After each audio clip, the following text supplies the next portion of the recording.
안녕하세요. 밴쿠버 이레교회 정성일 목사입니다. 오늘은 하이델베르그 제7번째 주일. 그렇다면 누구든지 예수 그리스도를 믿으면 구원을 받습니까? 여기에 대해서 간략하게 살펴보겠습니다. 결론부터 말씀을 드리자면 안타깝게도 모든 사람이 구원을 받는 것은 아닙니다. 오직 예수 그리스도를 믿는 자만 구원을 받습니다.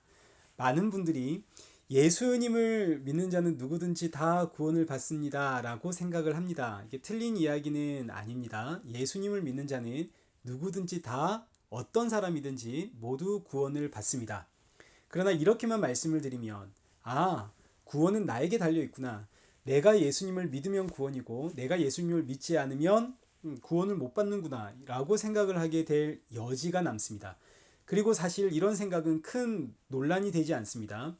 나의 판단, 나의 결정, 나의 의지로 구원 여부가 결정이 되니까 믿든 말든 이건 다 나에게 달린 거구나, 나의 선택이구나, 이렇게 말하면 모든 사람들이 다 이런 이야기들은 쉽게 이해도 하고 받아들이기도 쉽습니다.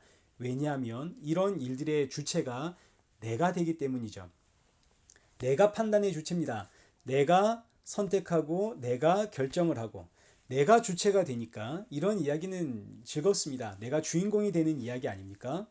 그런데 사실 성경이 말하고 있는 것은 믿는 자는 이미 정해져 있다입니다. 에베소서 1장 4절과 5절 말씀을 보십시오. 곧 창세전에 그리스도 안에서 우리를 택하사 우리로 사랑 안에서 그 앞에 거룩하고 흠이 없게 하시려고 그 기쁘신 뜻대로 우리를 예정하사 예수 그리스도로 말미암아 자기 아들들이 되게 하셨으니 창세전에 이미 예수 그리스도 안에서 하나님께서 자기 백성들을 예정해 두었다. 내가 선택하고 내가 결정하는 나의 의지와는 전혀 상관이 없이 하나님이 결정해 놓으셨다. 이 말씀이 너무나 불편한 이유는 내가 주인공이 아니기 때문입니다. 나는 내가 주인공이고 싶은데 내가 결정하고 내가 판단하고 또 내가 성취하고 싶은데 내가 이렇게 주인공이 아니라 하나님이 주인공이 되어버리고 그래서 마치 하나님의 결정에 따라 내가 움직여야 하는 장기판의 말처럼 느껴지니까 이런 말씀들이 너무너무 불편해지는 겁니다. 그래서 터지는 외침이 아니 그렇다면 나는 뭡니까? 내 의사와 내 판단과 내 결정 다 무시하고 전부 하나님의 뜻대로 마음대로 한다면 그럼 나는 뭡니까? 이렇게 될 수밖에 없습니다. 그런데 이런 사고가 바로 오늘 저와 여러분이 선악과 먹은 죄인이라는 증거가 됩니다.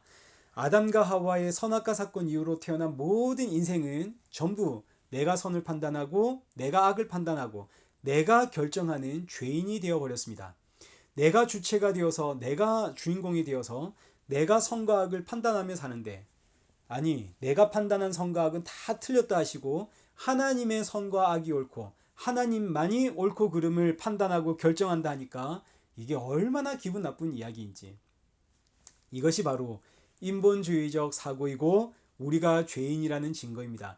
무엇보다도 죄의 삭은 사망인데 하나님께서 죄로 가득한 죄인들과 함께 상의를 하고 의논하고 그래서 결정하신다면 죄로 가득한 죄인들의 논리와 판단을 그걸 받아들이신다면 이거야말로 더 이상한 것 아니겠습니까? 그런데 하나님께서 내가 어떤 사람인지 저 사람이 어떻게 살아왔는지 묻지도 않으시고 따지지도 않으시고 이 사망에서 살아가고 있는 모든 인생을 전부 다 구원한다고 하니까 이것이 바로 누구든지 예수 안에 있으면 구원을 받는다는 뜻입니다. 어떻게 구원을 받습니까? 십자가로 구원을 받죠. 예수님 십자가의 죽으심으로 누구든지 어떤 사람이든지 구원을 받습니다. 그런데 이때 누구든지에 해당하는 그 대상은 에베소서 1장 4절과 5절에 기록되어 있는 것처럼 곧 창세전에 그리스도 안에서 택함을 받은 자들, 예정된 자들입니다. 하나님께서 자기 백성들만 구원해 내시는데 그렇기 때문에 구원이라는 이야기는 베드로전서 2장 7절 이하의 말씀처럼 믿는 자들에게는 보배이지만 믿지 않는 자들에게는 부딪히는 돌, 걸려 넘어지는 바위가 됩니다. 그리고 이것은 그들 이렇게 정하신 것이라.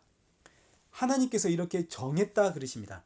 그래서 구원이란 믿는 자들에게는 너무너무 기쁨의 소식이 되어지고 은혜의 소식이 되어지지만 그렇지 못한 자들에게는 항상 부딪히는 돌, 걸려 넘어지는 바위가 되는 거죠. 아마 여러분은 이해가 되실 겁니다. 예수님의 십자가가 얼마나 감사한지 한번 생각해 보십시오. 나 같은 죄인을 구원하신 그 예수님의 은혜가 얼마나 감사하고 기쁜지 예수님은 정말 그야말로 나에게 보배 중에 보배가 됩니다. 에베소서 2장 8절 너희는 그 은혜에 의하여 믿음으로 말미암아 구원을 받았으니 이것이 너희에게서 난 것이 아니요 하나님의 선물이라 행위에서 난 것이 아니니 누구든지 자랑하지 못하게 하려 함이니라. 그래서 구원받은 성도는 예수님 말고는 할 말이 없습니다. 그러나 믿지 않는 자들에게는 이런 말씀이 너무너무 듣기 싫은 불편한 이해할 수도 없지만 이해하고 싶지도 않은 그런 말씀이 되어지죠. 그래서 우리 믿음의 조상들은 이것을 제한 속죄라고 불렀습니다. 제한 속죄란 예수님의 구원은 모든 사람들에게 다 열려 있는 것이 아니라 오직 창세전에 택한 자들에게만 열려 있다라는 뜻입니다. 그리고 이것을 불가항력적 은혜라고도 부릅니다. 불가항력적 은혜, 저항할 수 없는, 거부할 수 없는 은혜. 이 불가항력적 은혜 때문에 교회 안에서 상처를 받고 사람들 때문에 실망하고 내 삶은 고되고 힘들어도 창세전에 예정된 그 하나님의 백성은 예수님을 떠나지를 못하는 거죠. 교회는 떠날 수 있습니다. 그러나 예수님은 떠나지를 못합니다. 사람은 멀리할 수 있습니다. 그러나 예수님은 멀리할 수가 없는, 그래서 결국엔 나의 이 연약함을 인정하고 고백하고 예수님의 십자가 앞에 서고야 마는, 이걸 지금 우리는 다 경험하고 있는 중입니다. 이것이 바로 저항할 수 없는 은혜, 불가항력적 은혜.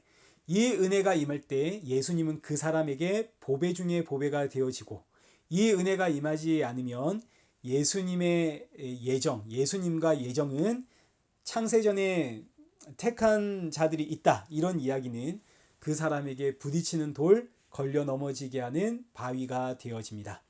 이 예정에 대한 이야기를 좀 더 자세히 알고 싶으시다면 우리 지난주에 설교했던 사도행전 14장을 클릭하셔서 들어보시면 되겠습니다. 이어지는 문답은 그렇다면 성도는 무엇을 믿습니까? 믿음에 대한 내용입니다. 여기에 대한 답이 그 유명한 사도신경입니다. 흔히 신앙고백이라고도 하죠. 성도가 믿는 것은 전능하사 천지를 창조하신 하나님을 믿습니다. 그리고 그 외아들 우리 주 예수 그리스도를 믿습니다. 예수님은 성령으로 잉태하여 동정녀 마리아에게 나시고 본디오 빌라도에게 고난을 받고 십자가에 못 박혀 죽으셨지만 장사한 지 사흘 만에 다시 살아나셔서 지금 하늘에 오르셨고 이제 곧 산자와 죽은 자를 심판하러 다시 오실 겁니다. 이것이 성도가 믿는 믿음의 내용이고, 이 믿음의 내용을 요약하면 성도는 성부, 성자, 성령 하나님을 믿습니다. 곧 성도는 삼위일체의 하나님을 믿습니다가 되어집니다. 그래서 다음 주 하이델베르그 제8번째 주일의 문답은 삼위일체 하나님은 누구신가입니다. 늘 말씀드리지만 성경은 논리의 영역이 아닙니다. 이해의 영역이 아닙니다. 성경은 믿음의 영역입니다. 우리가 논리적으로 이해가 되어서 그래서 믿음이 들어오는 것이 아니라 믿음이 들어왔기 때문에 이 논리가 이해가 되는 거죠. 그러니 성경 말씀을 듣고 이해가 되셨다면 이건 믿음이 있기 때문에 가능한 겁니다. 믿음이 없으면 아무리 이야기해도 알아들을 수가 없고 논쟁이 되어집니다. 간혹 성도들끼리 이제 교리 논쟁이 벌어질 때가 있습니다. 신앙생활에서 제일 무서운 것이 이 교리 논쟁인데, 혹 교리 논쟁이 일어나면 그래서 그 교리 끝에 뭘 이야기하고 있는가, 이걸 보시면 됩니다. 그래서 예수 그리스도가 증거되고 있는가? 예수님이 증거되고 있다면 그러면 다 양보하셔도 됩니다. 세례냐 침례냐, 오순절이냐 감리교냐 침례교냐 장로교냐, 하나도 중요하지 않습니다. 예수님이 증거되고 있다면 어떤 교리든 다 양보하셔도 됩니다. 빌립보서 1장 15절 이하에 어떤 이들은 투기와 분쟁으로 어떤 이들은 착한 뜻으로 그리스도를 전파하니 그러면 무엇이냐? 거칠애로 하나 참으로 하나 무슨 방도로 하든지 전파되는 것은 그리스도니 이로써 나는 기뻐하고 또한 기뻐하리라. 싸우면서 하든 사랑으로 하든 혹은 심지어 거짓으로 하든 전파되는 것이 예수 그리스도면 나는 기쁘고 기쁘다. 그걸로 충분하다. 이런 이야기입니다.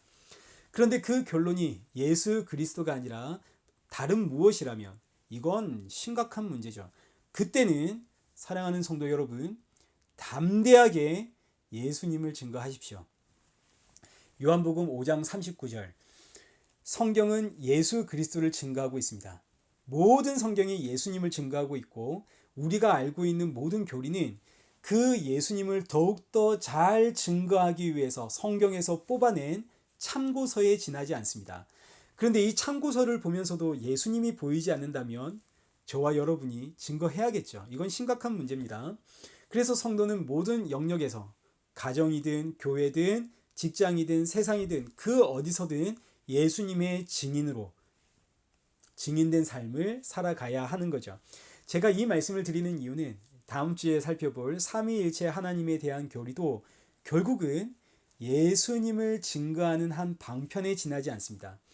모든 성경이 예수 그리스도를 증거하고 있고 그 성경에서 뽑아낸 교리는 예수님을 더욱더 잘 증거하기 위해서이니까 너무너무 자연스럽게 성경에서 가지고 나온 삼위일체라고 하는 이 믿음의 영역, 이 신비의 교리도 결국은 예수 그리스도를 증거하기 위해서다.